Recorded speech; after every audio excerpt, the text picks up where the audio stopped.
자, 마태복음 강해 오늘 계속해 나갑니다. 14장 첫 번째 시간입니다. 마태복음 14장 1절에서 4절까지 우리 같이 읽겠습니다. 그때에 분봉왕 헤롯이 예수의 소문을 듣고 그 신하들에게 이르되 이는 침례 요한이라.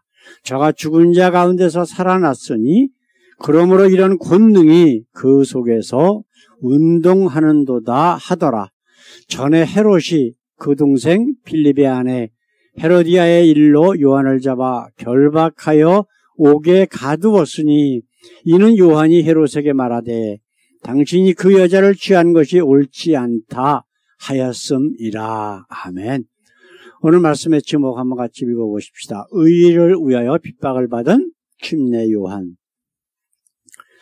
천주교에서 나온 교단들은 침례라고 그러면 오히려 이단이라 그래요. 근데 성경은 세례라는 말 자체가 없어요. 이거는 천주교의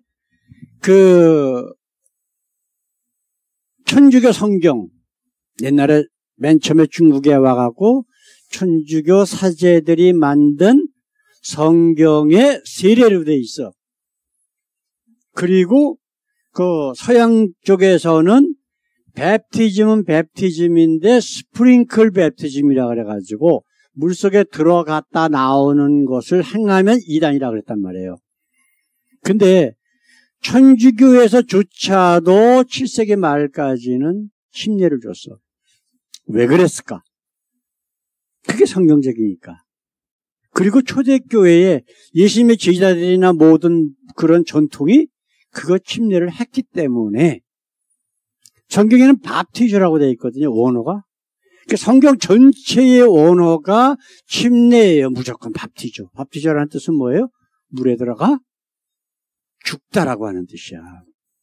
물에 빠져 죽다라고 하는 뜻이란 말이에요. 그런데 침례라고 하면 이단이다. 이게 말이 됩니까? 안 됩니까? 참 웃기는 거예요. 성경적이다 그러면 오히려 이단이래. 그래서 성경적이 아닌 그 교단을 만든 교주가 이야기한 아니면 교황이 말한 바로 그 세례라고 해야만 맞다. 이게 말이 안 되는 거잖아요.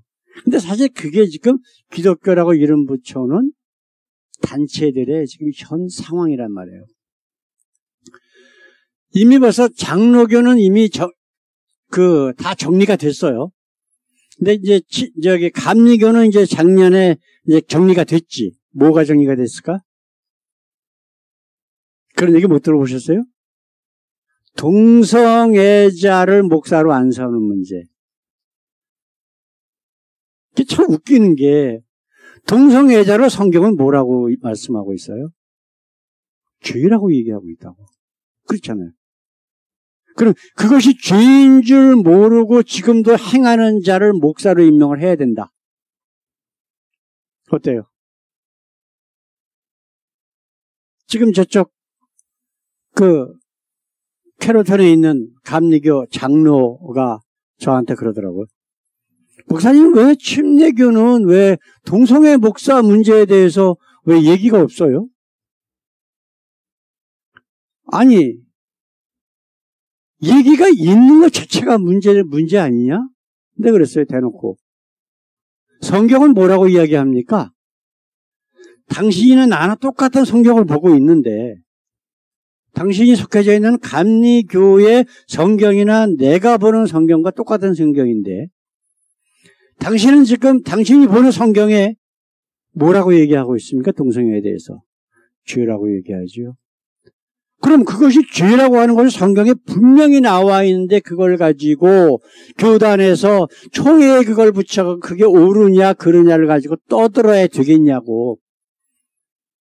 그게 과연 하나님 믿는 사람들이 할 짓이냐고. 그렇기 때문에 침례교는 아무 소리 안 하는 겁니다. 그걸 낼 수도 없고 그렇잖아. 만약에 해석의 문제가 조금 있다면은 그럴 수도 있어요. 그죠? 이제 그래가지고 막 교단이 갈라지고 막 그런 일이 이제 지금까지 기독교 역사상에 좀 있어 왔거든요. 근데 이건 그런 문제가 아니잖아. 그건 분명히 하나님이 순리로 만드신 것을 인간 멋대로 영리로 사용하는 것이다. 죄다라고 성경은 분명히 말씀하고 있다고. 그런데도 아직도 정신을 못 차려요. 그러다 보니까 이제 한국 교회 목사들이 이제 꼭 이제 잔머리를 굴리고 앉았는 거지. 장로교, 감리교 목사들이. 예? 왜냐하면은 그 교단에서 나오면은 어떤 문제가 발생이 되냐면 그 교회의 재산을 뺏기게 돼 있어요. 장로교나 감리교는 그 교단에 만약에 건축 헌금이나 뭔가 지원을 받았다 그러면은 그 받을 적에 모든 이 재산은 교단에 속한다라고 하는 것에 사인을 다 했다고. 그러니까 그게 문제가 되는 거예요, 이제. 재산 뺏길까봐, 건물 뺏길까봐. 네? 참. 아니, 그게 정말 하나님의 말씀이 아니라면 그냥 건물 줘버려. 내가 그래서 대놓고, 나보고 장로교 장로로 있는 친구가, 좀 특별 기도 좀 해달라고. 그래서 왜 그러냐? 몇 년 전 얘기예요. 장로교는 벌써 얘기가 다 끝났으니까. 그래갖고 자기네들끼리 뭐 교단을 하나 만들고 뭐 어쩌고 그랬었거든. 뭐 은혜교단이래나 뭐래나. 근데 그 웃기는 게, 그래갖고 그때는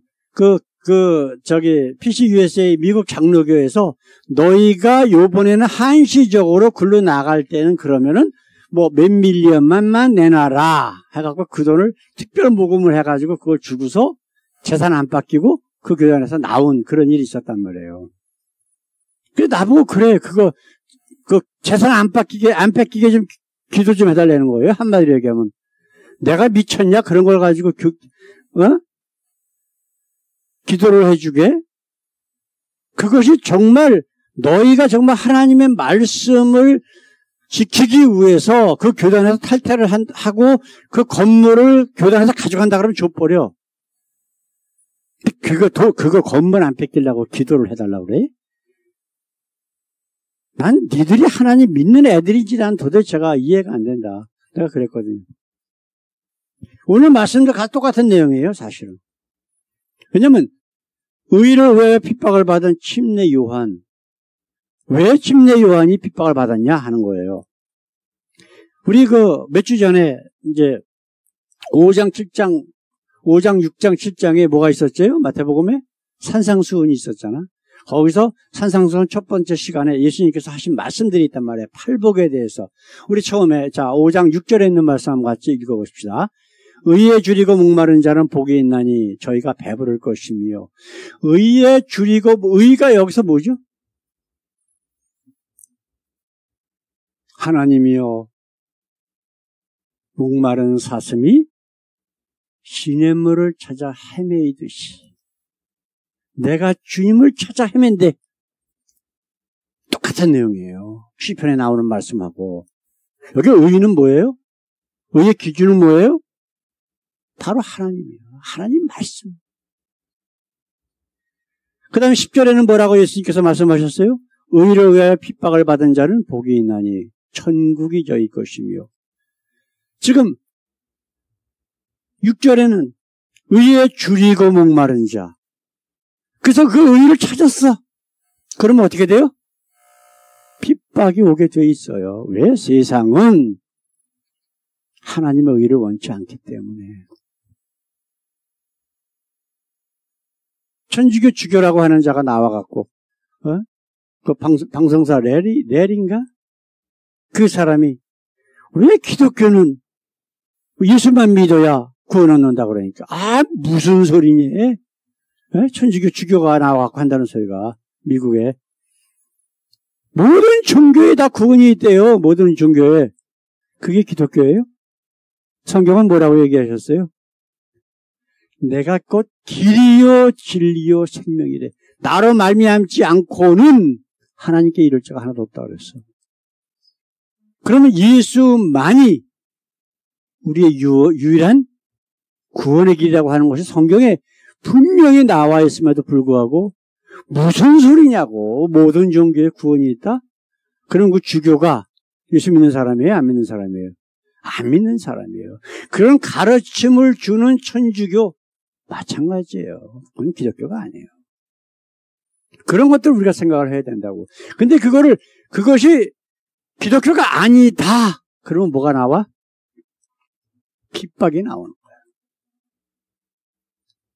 오늘 말씀, 오늘 그 14장에 이제 큰 게 두 가지 말씀이 나오는데 첫 번째로 뭐가 나오냐면 바로 침례 요한의 일이 나와요.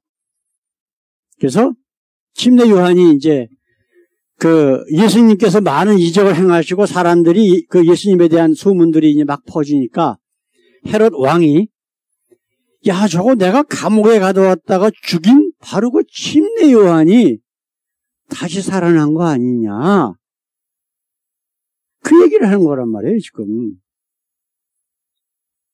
근데 왜 그러면, 왜 침례 요한을 옥에 가두었다가 왜 죽였느냐?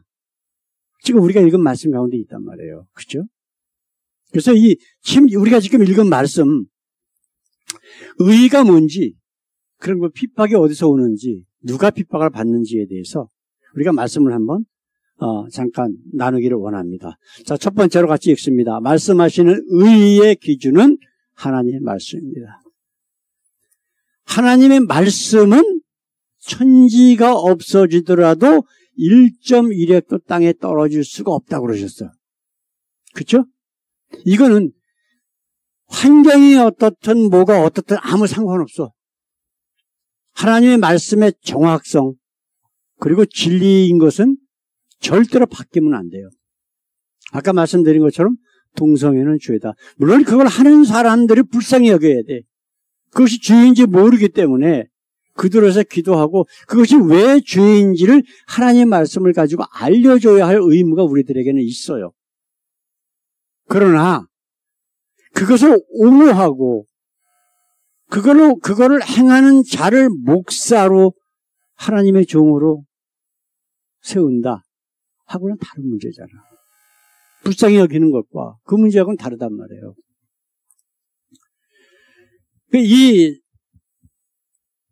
이제 유명하다는 목사님들의 설교를 많이 들어보니까 99.5%가 뭐에 관한 얘기냐 하면은 바로 세상적인 복.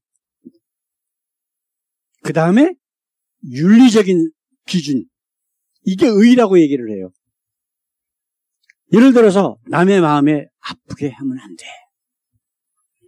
예? 욥기를 설교하면서 무슨 설교를 해요? 욥의 세 친구들이 와가지고 너 뭐 때문에 그래 뭐 때문에 그래 그러니까 내가 믿는 하나님 믿어 너 죄 많이 져서 그래. 근데 그들이 얘기하는 죄의 기준이 뭐예요? 세상적인 거란 말이야. 세상적인 거. 예? 어려움을 당한 사람들 도와주지 않고 뭐 어쩌고저쩌고 별 얘기가 다 있어요. 성경을 욥기를 읽어보면은. 근데 욥은 뭐라고 얘기를 하냐면 만약에 내가 그것 때문에 벌을 받는다라고 하고 그렇게 하는 분이 하나님이라면 너희들은 벌써 죽었어야 돼. 그 얘기하는 거예요. 그러니까 우리 하나님은 그런 분이 아니다 라고 얘기하는 거야. 그러니까 내가 참 하나님을 믿느냐 안 믿느냐에 따라서 기준이 달라져요. 세상적인 복 준다라고 하는 하나님을 믿는다면, 거짓 하나님을 믿는다면 거기에 부닥치는 말들은 안 믿어. 며칠 전에 페이스북에서 어떤 장로교 목사가 창조과학에 대해서, 창조과학자들에 대해서 비난을 하더라고. 그러니까 그 사람들은요, 하나님 믿으면서 진화론을 믿어. 성경에 나오는 창세기 1장에서 5장까지 나오는 그 하나님이 창조하신 그런 내용들, 모든 종류대로 만드시고 뭐 이런 것들을 안 믿어. 하나님이 세상 모든 만물을 만드셨는데 이것이 진화론자들이 이야기하는 것처럼 무슨 뭐 아메바가 뭐 이렇게 파가지고 무슨 뭐 개구리가 뭐 펄떡 또 나와갖고 이거를 믿는다고. 그리고 지구의 연대가 지금 모든 과학적인 근거들이 어린 지구라고 나와 있어요. 아무리 길어도 10,000년이 안 된다라고 하는 것이 과학적으로 다 나와 있다고. 근데 그걸 안 믿는 거예요. 지나는 자리 얘기하는 무슨 빅뱅론, 무슨 수백억 년 됐다, 이거를 믿는다고, 목사라는 자들이. 그래서 내가, 아니, 성경을 믿지 않는 자가 어떻게 당신은 목사라고 하고 있느냐, 내가 그랬어요. 이게 나보고 무식하대, 나보고. 그래서 그래도 나는 과학을 공부했던 사람이고, 또 직장 생활도, 십수년을 했던 사람이고, 그러나 지금 나는 하나님께서 세상 모든 만물을 정류대로 창조하시고 지금 이 세상을 만드셨다라고 하는 것을 나는 믿는다. 근데 너는 그걸 안 믿어. 과학적인 모든 지식도 내가 너보다 훨씬 더 높고 그 많은 경험이 있는데도 나는 믿는데 왜 너는 안 믿냐? 네가 목사가 맞냐? 그렇게 얘기한 적이 있어요. 이게 지금 우리의 현실이라고. 무늬만 기독교인이야. 성경에 나오는 하나님이 가장 저주의 이름으로 계속해서 거론하셨던 이름이 2개가 나온단 말이에요. 그게 누구 이름이에요? 솔로몬의 이름과 북이스라엘의 초대 왕인 느밧의 아들 여로보암의 이름이라고. 이스라엘 역사, 역대상, 역대하 계속해서 하신 말씀이 솔로몬의 악에서 떠나지 아니하고 북이스라엘에 대해서 얘기할 적에는 느밧의 아들 여로보암의 길에서 떠나지 아니하고. 그러면 솔로몬이나 여로보암이 하나님을 안 믿는 사람이에요? 믿는 사람이에요. 근데 어떤 하나님 믿어요? 자기가 만든 하나님. 아시겠어요? 건물을 줘놓고 하나님은 여기 계세요 했던 게 솔로몬이야. 그리고 세상 복 달라고. 그게 솔로몬이란 말이에요. 여로보암은 뭐예요? 사람들이 북이스라엘의 10부족이 있는데도 자꾸만 솔로몬 성전으로 가서 제사 지내러 간단 말이야. 그러니까 어떻게 했어요? 산당 지어놓고 금송아지를 만들어 놓고 한 얘기가 뭐예요? 이게 너희를 애굽에서 인도하여 낸 너희 하나님이다 그랬어요. 베드로의 설교를 들을 때에 3,000명, 5,000명이 회개했다고 나와 있어요. 3,000명, 5,000명을 회개했다는 사람들이 하나님 안 믿는 사람들이 아니라 다 믿는다라고 했던 유대인들이라고. 근데 뭘 회개했다는 거예요, 그럼? 그들이 세상적으로 나쁜 일 한 거? 아니에요. 그들이 거짓 하나님을 믿고 있었다는 거예요. 솔로몬이 말한, 여로보암이 말했던 그런 세상 복주는 가짜 하나님 믿고 있었는데 예수님을 말씀을 통해서 하나님을 바라보니까 자기 자신을 바라보니까 자기가 믿던 하나님이 가짜였구나. 그걸 깨닫고 회개한 거란 말이에요. 침례 요한이 왜 옥에 갇혔어요? 하나님 말씀대로 너 네 동생 아내를 빼앗아 갖고 네 아내 삼은 거 그거 잘못된 거야. 그러면 거기가 어디예요? 이스라엘 지역이야. 그렇죠? 그럼 종교 지도자들 그 다음에 정치 지도자들이 굉장히 많이 있다고. 이스라엘 땅에 바글바글 할 거 아니에요. 그럼 그들은 헤롯 왕에게 과연 이런 소리를 했을까 안 했을까? 안 했어요. 왜? 권력 눈치를 봐.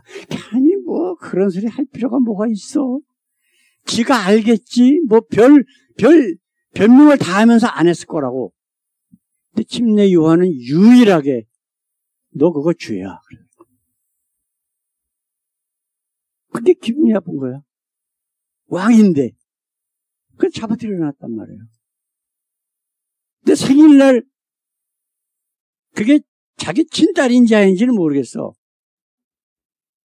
자기가 뺏은 동생의 아내의 딸이 춤추고 막 그러면서 자기를 기쁘게 하니까 약속을 했단 말이에요. 내 나라의 반이라도 주겠다. 뭘 줄까?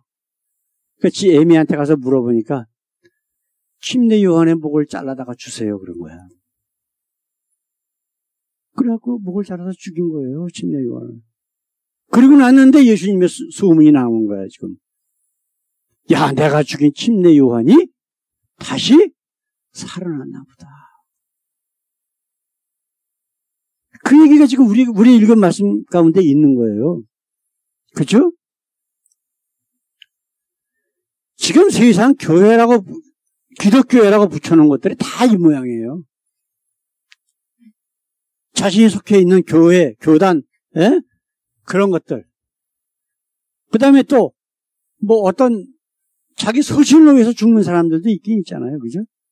예를 들어서 공산주의자들 이런 사람들을. 예? 근데 그 모든 기준이 그게 뭐예요?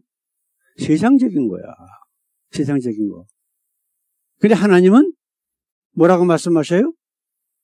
의를 위하여 핍박받는 자는 복이 있고 하나님의 나라가 너희에게 있고 너희가 하나님의 나라에서 배가 부를 것이다 라고 분명히 약속하셨는데 그 의라고 하는 것은 바로 기준이 뭐라고? 오직 하나님의 말씀. 그거 하나밖에 없는 거예요. 자, 두 번째로 한번 우리가 생각을 한번 해보십시다. 누가 의를 위하여 핍박을 받을 수 있을까요? 좀 아까 제가 말씀드렸죠? 그 이스라엘의 종교 지도자들, 무슨 서기관들, 바리새인들, 하나님 잘 믿는다라고 하는 자들이 득식을 했다고. 그죠? 그들 중에 감옥 들어간 자가 하나도 없어. 왜요? 안 했으니까. 뭐로 안 했어요? 의를 행치 않았다고. 근데 의를 행한다고 하는 것이 나가서 무슨 사회를, 개혁시키고 다른 사람을 죽이고 이게 아니에요. 예수님은 뭐라고 말씀하셔요? 옳은 것은 옳다고 이야기하고 옳지 않은 것은 분명히 옳지 않다라고 이야기해라. 그것이 너희의 의무라고 말씀하셨다고. 그걸 한 거예요. 그냥 침례 요한은 당신이 한 짓은 하나님 앞에 죄입니다. 그 얘기한 거예요. 근데 그게 듣기 싫은 거지. 누가 그러면 의를 위하여 핍박받을 수 있어요? 의를 행하는 자. 의를 행한다는 게 뭐예요? 하나님의 말씀만 선포하는 거예요. 나에게 어떤 이익이 되느냐, 불이익이 되느냐 따지지 않아. 의를 행한다는 거는 상관이 없어. 저게 하나님의 말씀이 아니면은, 어긋나면은 분명히 얘기해야 돼요. 그래서 하나님은 뭐라고 말씀하시냐면 옳지 않은 것을 옳지 않다라고 하지 않으면 내가 너희를 죄 없다 아니하리라 그러셨어요. 그 얘기는 뭐예요? 만약에 침례 요한이 헤로드 왕이 이렇게 한 것이 죄입니다라고 이야기를 안 했다. 그러면 침례 요한은 죄인이야. 그래요, 안 그래요? 근데 했어. 목이 잘려 죽었지만 하나님이 보시기엔 의인이야. 그러니까 하나님의 나라에 갔다고 분명히. 그러면 다른 종교 지도자들은 옳지 않은 것을 옳지 않다라고 분명히 이야기를 안 했단 말이에요. 뭐 때문에? 자기 이익을 위해서, 세상적인 이익을 위해서. 그러면 그들은 분명히 하나님 앞에는 죄인이야. 그래서 마태복음 7장에 있는 말씀처럼 우리가 예수 이름으로 모두 했습니다 라고 심판날에 와서 주님 앞에 왔을 때에 우리 주님은 뭐라 그러실까?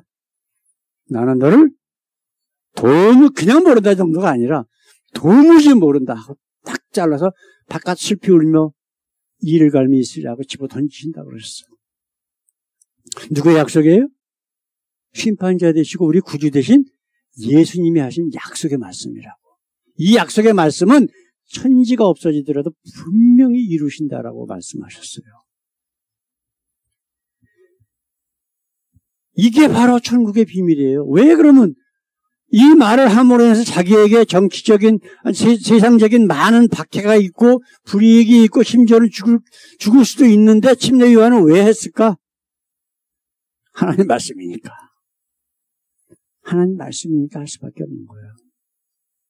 세상에 그 자기가 핍박받을 거 뻔히 알면서 그냥 재미로 하는 자 하나도 없잖아. 그렇죠? 왜 사람들의 사기를 쳐요? 이익이 있기 때문에. 근데 예수님의 제자들이 죽은 예수가 살아났다 그러고 하나님의 나라가 있다 그러는데 그 얘기를 함으로 인해서 세상적인 이익이 요만큼이라도 있을까 없을까? 없어요. 오히려 핍박받고 죽을 수 있어. 그래서 예수님도 죽었잖아. 하늘나라 가셨지만 부활하시고. 그런데도 했어. 똑같은 거라고. 침례 요한이 헤로드 왕에게 이건 죄다 라고 이야기한 거나 예수님의 제자들이 예수님 살아나셨다. 영원한 하나님의 나라가 있다라고 외친 것 똑같은 거란 말이에요. 근데 우리는 과연 어떻게 살고 있나요, 지금? 눈치 보고 뭐하고 아이 뭐 지가 알아서 잘하겠지 어쩌고 이래가면서 지금 우리는 지금 살고 있어. 그래요 안 그래요? 그렇게 살고 있다고. 근데 해야 된대. 하나님께서 지금 이런 말씀대로 성경에 기록해 놓은 목적은 이걸 보고 듣고 마음속에 새기고 깨닫고 의의를 선포해라 라고 하는 거예요. 우리 보고. 근데 우리는 안 하고 살잖아. 이제 우리는 해야 돼. 예수 믿는 사람 만나면 불쌍히 여기고 그를 위해서 기도하고 정말 예수님의 제자들처럼 영원한 하나님의 나라가 있어. 우리 정말 예수 믿자. 이 얘기를 해야 돼. 그리고 그가 정말 하나님의 원치 아니하시는 일을 하고 있으면 야 이건 죄야 라고 알려줘야 할 의무가 우리한테 있지 않을까요? 사랑하는 성도 여러분, 우리 예수님 오늘도 말씀하십니다. 우리 요한복음 16장 33절에 있는 말씀 한번 같이 한번 읽어볼까요? 그냥 외우시면 돼요. 그냥 다 아는 내용이니까. 하나님의 세상을 이처럼 사랑하사 독생자를 주셨으니 이는 저를 믿는 자마다 멸망치 않고 영생을 얻게 하려 하십니다. 얼마 전에 가까운 장로교회 장로하고 카톡으로 좀 안 좋은 얘기를 좀 했는데